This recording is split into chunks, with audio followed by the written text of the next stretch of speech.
weather, and now we've got Memorial Day weekend coming up. So in a nutshell, I mean, we hit 87 yesterday. So that was just another great summery day. Today we'll be in the upper 70s. Stray shower, storm. We've got mostly cloudy skies right now if you're watching at this actual time. And then tomorrow we'll go from, upper 70s today to record heat, literally, highs around 90. And then we'll be around 80 on Wednesday. And for a lot of you, this could be a short week. Maybe you've got off Friday and Monday or whatever it may be. Scattered showers and thunderstorms will develop on Wednesday. Thursday will be seasonal. And then it really gets cool. And I just wish I had better news. I feel so bad. But on Friday and Saturday, both, we'll be lucky to make it into the low 60 range, which is chilly. Normal high for this time of the year is in the mid 70s and scattered showers on top of that. So we're going to have to plan some indoor stuff, at least for the start of the weekend. Thank you so much, Holly. I mean, we have graduations, we have Memorial Day weekend, and we have the end of the school year. I'm heaping it on you, Holly. Heaping it on you. Well, thank you. And remember, all of you all who are joining, feel free to join the conversation in the comments section. We are live on both Facebook as well as YouTube. Just bring your coffee. I got my coffee ready to go. I know Mo has hers. Cheers, and coffee here. Yep, Dave. We have still have not turned to the dark side. Yeah, they turned me to the dark side, and nope. It's all good.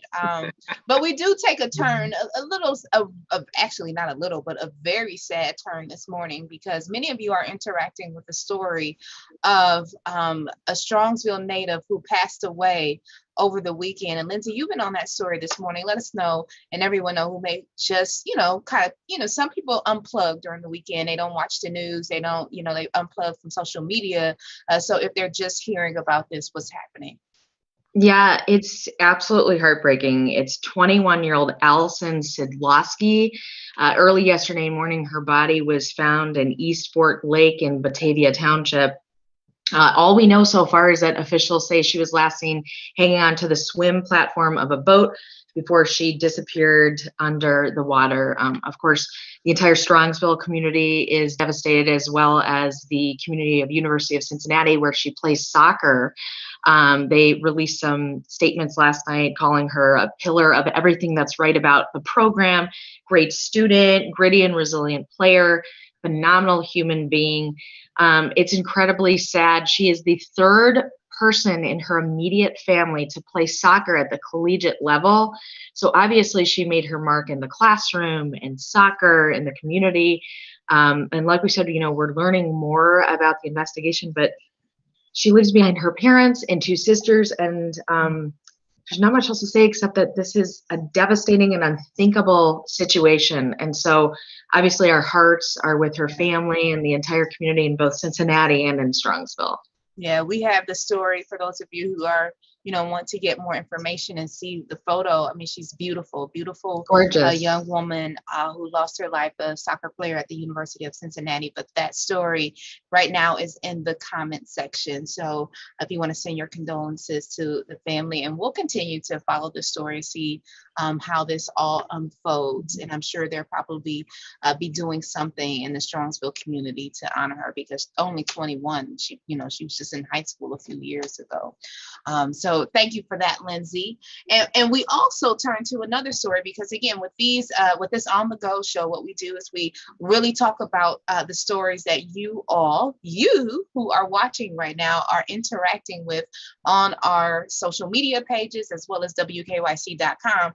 And another big talker, boy, that mask mandate, and the confusion over it, Giant Eagle becoming the newest, I might not say newest, I mean, we're hearing about it constantly, saying that if you're vaccinated, you don't need to wear masks. And I must say, Mo, you're on this story for us. And this weekend I went grocery shopping, or just was out and about. And it's so funny because you're like, wait a minute, I'm fully vaccinated, but I'm like, wait, do I put on my mask? It's what I don't know. And then I'm kind of like watching everybody, like, do they have, I don't know what to do. I don't know what to do. So it's so funny. I had the same conversation with my friends, because and when you say confusion, I think this is part of the confusion is like, what are we going back to? What are we doing?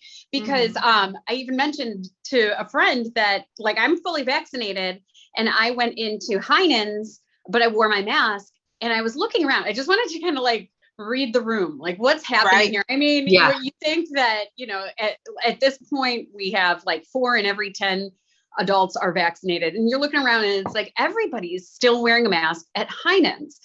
That's not the case everywhere else, but I think a lot of people are trying to figure out like what to do here. So let's get to Giant Eagle, and Giant Eagle today says they're dropping the mask mandate for vaccinated Ohioans. They're going to follow along with CDC guidelines. So if you go to a Giant Eagle or a Get Go and you're fully vaccinated, you are not required to wear a mask. But if you haven't been vaccinated, they still ask that you wear a mask or that you order online and do curbside pickup, which is pretty much what, if you've heard of a store or retailer saying that they're dropping the mask mandate, I mean, that's pretty much the guidance that they're all following is vaccinated adults, yes, you can drop the mask. Non-vaccinated adults, keep it on. In Oregon, too, we have this story on WKYC.com because I think this is a question a lot of people have is like, so we're all doing this on the honor code. And there's no way to really tell. There's no regulation. There's nobody. I mean, you think about Target, they had somebody at the door handing out a mask to anybody that didn't have a mask on. Even my 2-year-old got handed a mask, even though she wasn't required to at Target.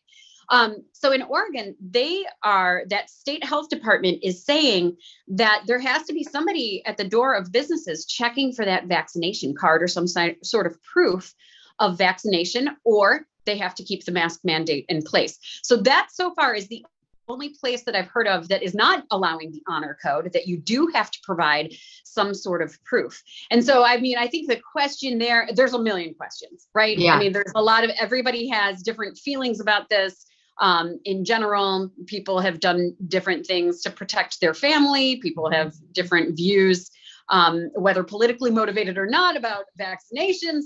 It's all confusing. But I think the biggest question that I've had with friends is like the what if. Like, so I'm walking into Heinen's and I know I've been vaccinated, but I'm kind of looking around and I'm like, thinking if I'm wearing my mask, do other people think that I'm not vaccinated? Am I thinking they're not vaccinated? This honor system, is it really working? Because we're not really, I just don't think people who are vaccinated are confident enough at this point to just drop the mask, because there is the other X factor of like, what if I'm standing next to a person who is not vaccinated? Or what if, there's so much gray area to this. I think that's why there's confusion, there's controversy. We're still working it all out. So Shayla Smith, that she believes, asked that same question. How would they know if they are vaccinated? And the CDC is coming down with we're doing the honor code. So you just, those who are vaccinated, they don't have to wear their mask, but we're not telling people that they need to require to check the businesses to check people's vaccination card. But you're saying in Oregon, we have the story on WKYC.com that they're like, right. Somebody to go out there and you need to carry that card around. So that's interesting, especially because we're going into the summer travel season. So now you have to, depending on where you're going, you have to know what the laws are for that state or wherever you're going. Are they going to like, hey, I'm vaccinated, CDC? It's like, well, I don't care, here in this state. Wow, it's really confusing. Yeah. And I mean, the whole situation over the past year has been the honor code. Like you trust that somebody's following the CDC guidelines when it comes to like, if you're sick, stay home, if you have a temperature, stay home. Like a lot of this has been honor code, but there have been regulations in place to keep everybody safe. So then, I think there's just the question of, is everybody doing what they're being asked to keep everyone, and also like keep you and your family safe and your kids safe. And I think that's what worries me the most. And I kept the masks on my kids at Heinen's, because they're not vaccinated. And what if somebody is not following the honor code. Like, Right. it's still the what ifs. My son asked me that. He's 13. Yeah. Monday falls, like, wait a minute. Well, he's 13 and he's like, Mom, do I have to wear a mask? Yes, you're not fully vaccinated. And so, and that's where it is. It's like, well, why are you and Dad aren't wearing it? And it's like, well, you're not fully vaccinated. So we're going to follow the CDC guidelines and you're going to wear this mask. Mike, he chimes in and says, well, good morning. I recently went to Giant Eagle. I wasn't fully vaccinated yet, but I continued to wear a mask anyway. But though on Saturday, I noticed the employees at Stancatos, I'm not sure what that is, they weren't wearing masks. Yes, so they weren't wearing masks. And it's interesting because you see the signs on the buildings now as well that say, I think it was 7 Grains and Talmadge, and they said, our employees and customers may or may not wear masks. It's kind of like their personal choice or something like that with the CDC. So basically it's up to you. So don't. Did it say they were vaccinated, or was it just I just remember like looking at the sign and it said, I remember, so I can't do, so I don't want to, put them out there and say, this is exactly what it said. But I remember it was just saying like, just preparing customers that you're going to see people without masks in here and we're okay with that. Okay. That's interesting. I think that's interesting because they've clearly had then some issues of people like, I know that I posted a picture from 2 years ago, like, so before coronavirus was a thing. And immediately somebody on Twitter was like, where's your mask? And I said, as I mentioned, this was from 2 years ago. There's people who are so quick to get angry about if somebody's not wearing a mask that, now that's tricky for businesses. I mean, that's now, do they have to prove that, their employees are vaccinated? Like if your waiter comes up to you and they're not wearing a mask, would you think to yourself, can I see your vax card? Remember, it's all the honor code. It's the honor code. So, I mean, people are commenting on here. And Dave, I know we have to get to, Dave has an amazing story coming up tomorrow and it's getting late, but gosh, man, I'm telling you, there are a lot of people on Facebook right now really commenting and engaging with the story. So we'll continue to discuss this and please let us know your perspectives and your thoughts. But since we have so many of you on right now, we do want to let you know a special story that Dave has coming up tomorrow. Yeah, thanks, Danielle. And one other thing I noticed this weekend too, real quick before I get to that, is a lot of places struggling with getting employees. A lot of places, I mean, just, not enough workers, and it's really slowing things down, but that's for another day. But yeah, so the story I've been working on it for a few weeks now, very close to my heart. And I know we don't have a lot of time and we can talk more about it tomorrow, but I want to let everyone know part 1 of my 2-part series starts tomorrow. It'll be on Go. And it's my nephew, Zachary, passed away in 2016 at the age of 20. And, just obviously no words. And I interviewed my sister, and it was actually my first in-person interview since the pandemic. Yeah. And she actually drove into town for the interview. She lives in North Carolina now, and very emotional. And she's going to talk about, losing her son and how she's, taken just the worst tragedy you could think of and turned it into good. And she's helping others now. And she has a nonprofit called Place of Possibility and Project Parent, which is an umbrella under Place of Possibility. And I'll explain more about that tomorrow. But basically, it's helping families that have kids on hospice. And it's just so devastating and tough for these families, because you think about, when you give money to help with cancer research, that's good for down the line. But what about these families dealing with hospice right now? And you have to take time away from work, and do you not get paid? And basically, Place of Possibility, one of the main things that my sister's name is Sydney, is to help families, and it's a nonprofit to actually pay for a day of work so they can take a day off to be with their children. And there's much more that obviously goes in. We have to get going here to go do the morning cut-in. But I hope you can tune in for that tomorrow. And then part 2 is Wednesday, a family from Bay Village who's currently dealing with their own really, really heartbreaking situation. Wow. Thank you, Dave. I know you got to go.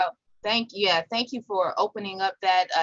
I'm going to let you go. We're not being rude today, Yes, but the gotta go. directors Live have to be TV. like, you don't want to turn on your TV and then there's an empty chair there. So Dave, go ahead. But yeah, we're so thankful today for opening up that personal, tragic story to his family and seeing how they're taking something. Nobody wants to lose a child. Nobody signs up for that. Nobody, and really trying to turn it into good. So I can't wait to see that story. I don't know about you, Lindsay, but yeah, this is going to be amazing. So again, Thank you, everyone. I see everyone still commenting on, just the mask going on, and Giant Eagle saying if you're vaccinated, you don't have to wear masks starting today, and just the different changes at the different stores. And I'm going to enjoy reading all of your comments, and we will continue to talk about this throughout the week. We hope you have an amazing week and an amazing start to your week this Monday. Have a great day, everyone. We'll see you tomorrow morning starting at 4:30 on Go.